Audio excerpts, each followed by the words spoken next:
Have you ever been halfway through a tunnel and felt it? That quiet, irrational thought that creeps in somewhere around the midpoint. The walls are close, the ceiling is low. Millions of tons of rock or water or city are sitting directly above your head.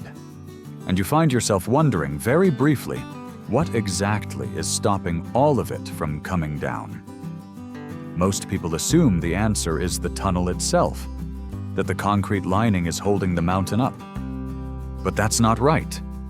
And the real explanation is one of the most counterintuitive ideas in all of engineering. There are more than 50 million kilometers of tunnels beneath the surface of the Earth. Road tunnels, rail tunnels, water tunnels, tunnels under rivers and mountain ranges. Some have been standing for over 2,000 years. The oldest Roman tunnels are still structurally intact. That kind of longevity doesn't happen by accident. But here's the surprising truth. A tunnel doesn't survive because it holds the ground up. It survives because the ground holds it up. Today, we're going underground to find out how tunnels actually work, where the engineering method came from, and why the thing you're most afraid of inside a tunnel is the very thing keeping it standing. The answer is in the walls around you every time you drive through one. This is always there, never noticed. To understand tunnels, we have to go back to London in 1825. The city needed a crossing beneath the Thames. 2 previous attempts had killed workers and flooded catastrophically. The ground was a shifting mix of clay and sand that collapsed the moment it was disturbed. An engineer named Mark Brunel invented a tunneling shield, a rectangular iron frame that held the excavated face open just long enough for workers to dig forward while bricklayers behind them lined the walls. The shield moved incrementally, never exposing more ground than could be supported in that moment. It took 18 years and 2 floods. But in 1843, the Thames Tunnel opened as the first ever built beneath a navigable river. Every tunnel since has followed the same principle. Think of it like pushing a pen through foam. Push slowly, and the foam closes around the barrel as you go. Scoop a hole first, and it collapses before you can fill the gap.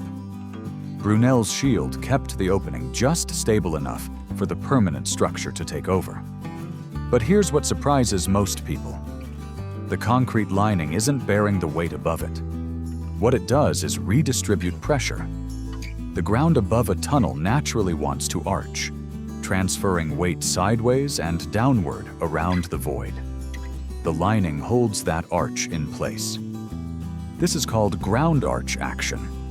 The structure isn't resisting the weight, it's redirecting it.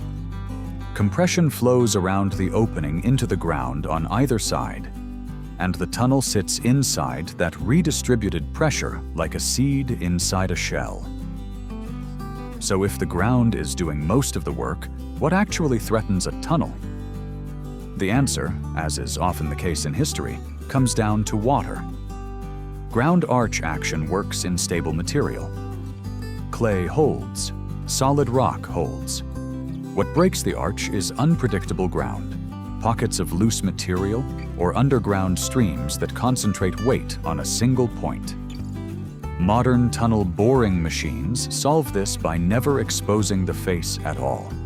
Cutting and lining happen simultaneously inside a sealed, pressurized environment. The principle is Brunel's.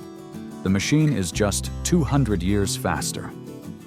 So the next time you drive through a tunnel and feel that flicker of unease, you'll know the mountain above you isn't being held up by the walls around you. It's holding itself up, arching over the space you're moving through, redirecting its own weight in every direction. You're not inside something resisting the earth. You're inside a gap the earth has agreed to leave open.